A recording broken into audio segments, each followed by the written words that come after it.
inaccessible stage, Batman. Who's that? Hi, everybody. I'm super loud. I'm Maysoon, and for those of you who don't know me, I am not drunk, but the doctor who delivered me was. So as a result, I have cerebral palsy, and palsy manifests itself differently in everyone. Some of us are wheelchair users, some of us are nonverbal. In my case, I shake it, I shake it, I shake it like Taylor Swift. But Taylor's version, not that scooter shit. But you know, as they said in my intro, I don't want anyone to feel bad for me because I got 99 problems and palsy is just one. In the oppression Olympics, I'd win a gold medal. I am Palestinian. I am Muslim. I'm a woman of color. I'm divorced, I'm disabled, and I live in New Jersey.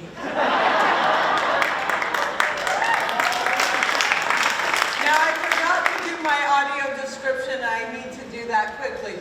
I look like the lost Kardashian. I'm wearing a black and white polka dot dress with red flowers, and I am lacking sparkles.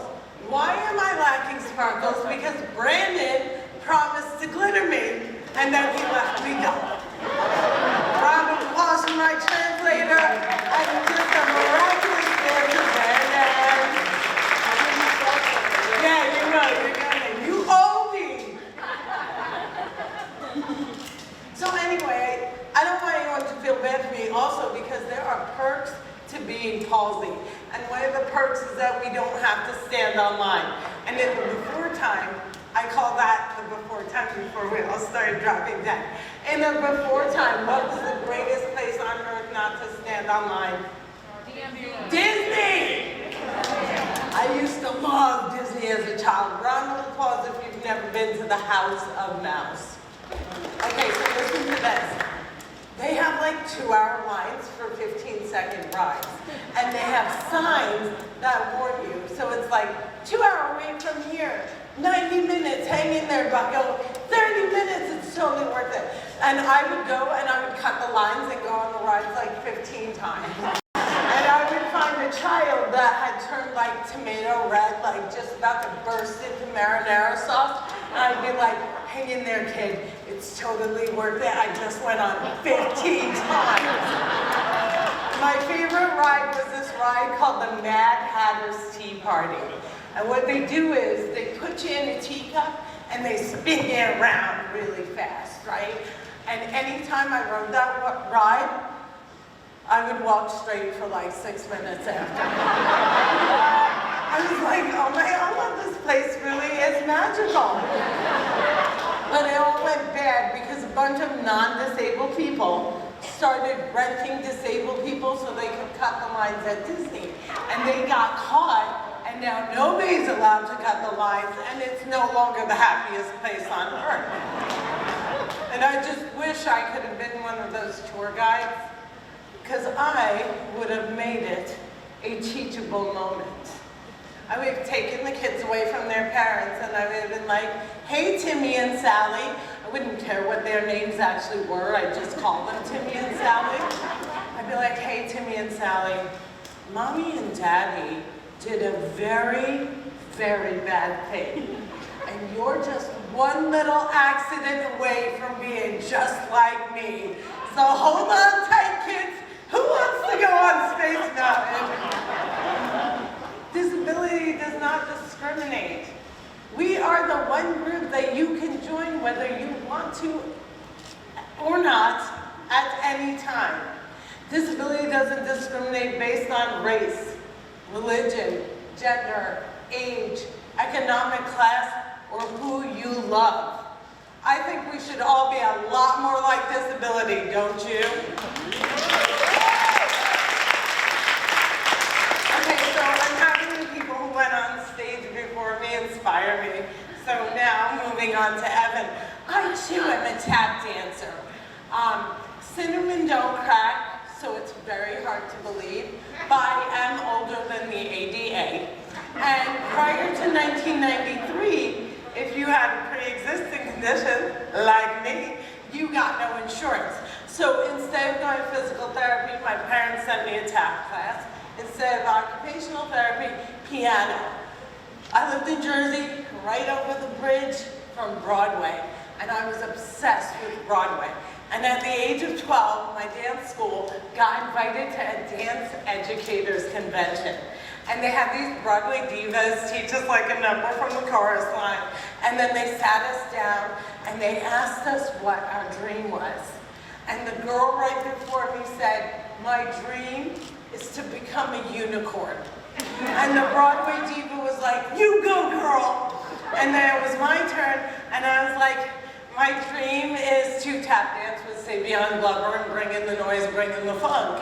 And the diva looked at me and she said, "Girl, you're a cripple, find another dream." So I did, which was to be on the daytime soap opera General Hospital, a much more realistic dream.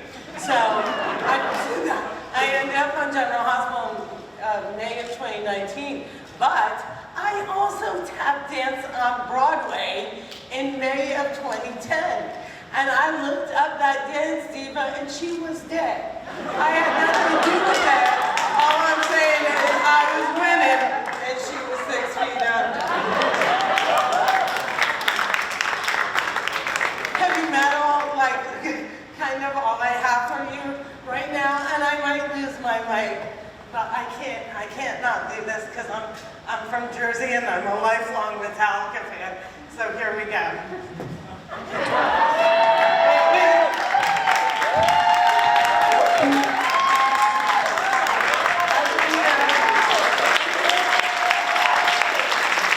gonna walk straight now.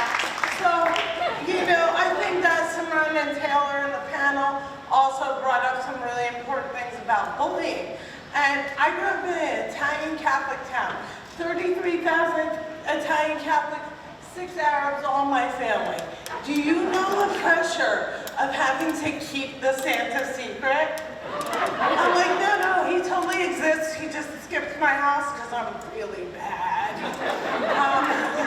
So I've had the same best friend since I was 5 years old. And when I turned 21, my best friend Tina made me her designated driver. Why? Because Muslims don't drink, or at least we do not admit to it on social media. So I became Tina's designated driver, and this was a terrible idea because every time I got pulled over, the cops thought I was wasted. So they would come to the window and I'd be like, "Hey," and they'd be like, "Are you drunk?" And I'd be like, "I am not drunk. I am differently abled." Which, by the way, please don't use that. I'm not actually differently abled. I can't like fly or talk to cats. I'd like to, but I cannot. And my needs are not special. I am high maintenance. Use your words. Anyway, and then, so then they'd be like, they'd ask my friend Tina, my best friend who was like drunk and covered in vomit, "Is she drunk?"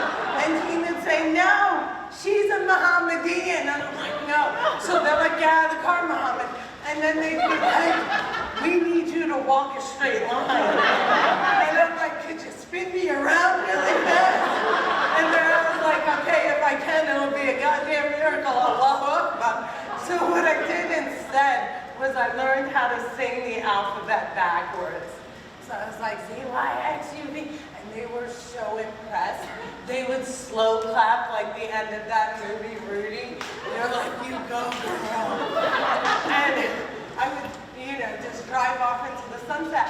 And what I didn't know was how lucky I was. I had no idea how lucky I was. 50% of all people killed by law enforcement are disabled. 50%. We must do better. Let's have fun. Lincoln Center. How you doing? Are you ready for some advice you don't want to hear? Marriage is a racket that must be avoided at all costs.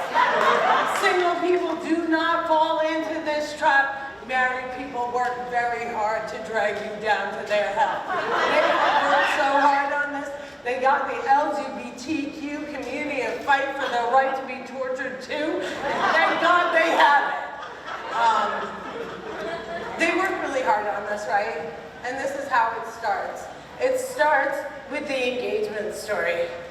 He wrote, "I love you" on a Scrabble board, and then he took me up in a hot air balloon and it exploded. The smoke wrote, "Will you marry me?" And as we parachuted to the ground, he slipped a diamond on my finger. I'm like, I don't have the coordination for any of that. Then they make you pay. They make you pay. Engagement gift, bridal shower, bachelorette party, wedding gift, baptism, confirmation, communion. I've been a bridesmaid 17 times. I spent $28,000 on my friends' weddings, and I wanted to make my money back. So I went to catch a husband. Now let's be clear, I was not desperate, I vibrate. But my dad insisted that I marry a Palestinian. So I went to Gaza to catch a husband. Why? Because they have no place to run. But single people, here's what they don't tell you. They don't tell you that the habits you thought were hot when you get married get old real quick. And I divorced Chef Fuji. I called him Chef Fuji because he was a chef and a refugee, ergo Chef Fuji. I divorced Chef Fuji because he had this one habit I could not take anymore. And it was the constant breathing. Inhale, exhale, inhale, exhale. I was like, can you stop for 5 minutes? I did the day I was born, and look how great I turned out. No, it was a very, very smooth, easy divorce. One phone call, it was like Ice Ice Baby. So, yeah, don't get married.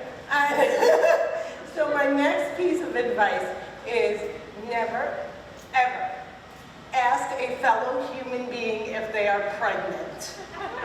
The only time that is an appropriate question is when you see a skull coming out from between their legs. Then Karen, do your thing and call 911. I know you want him. I have one of those bellies that always looks like I'm 5 months pregnant. So people are always asking me this question. Like in the before time, I used to fly 200 times a year. And any time I ever went through security, I was always random, like randomly selected for extra security. I know what you're thinking, like, come on, Maysoon, how do they know you're an Arab? You could easily be the lost Kardashian. I'll tell you how. I have the kind of facial hair that no waxing in the world can deal with. Like when the pandemic hit, we were all like, what am I willing to die for? And in my case, it was 2 eyebrows.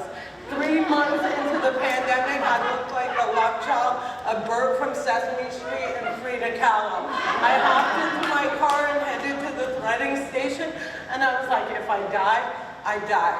But I die with an eyebrow over each eye.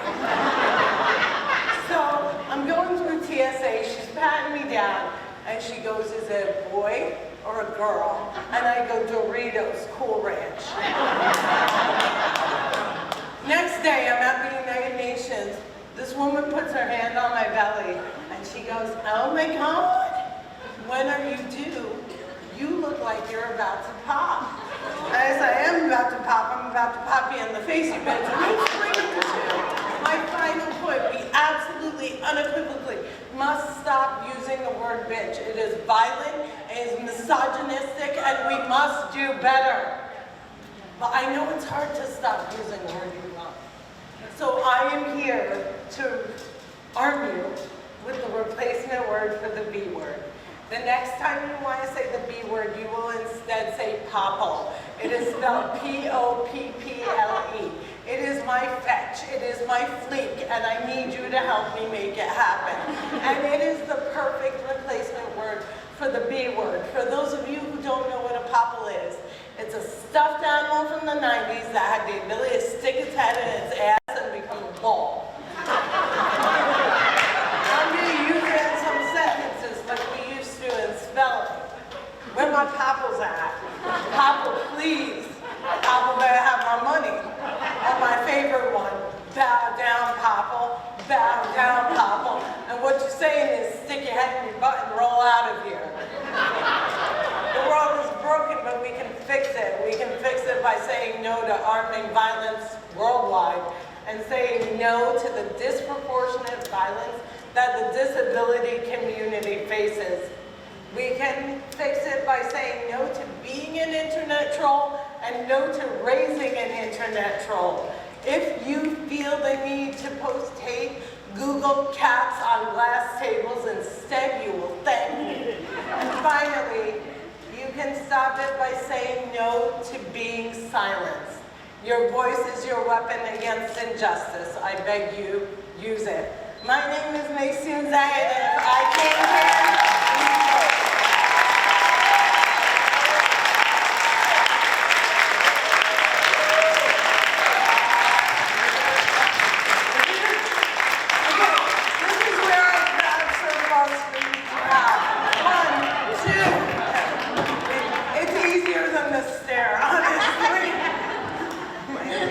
Another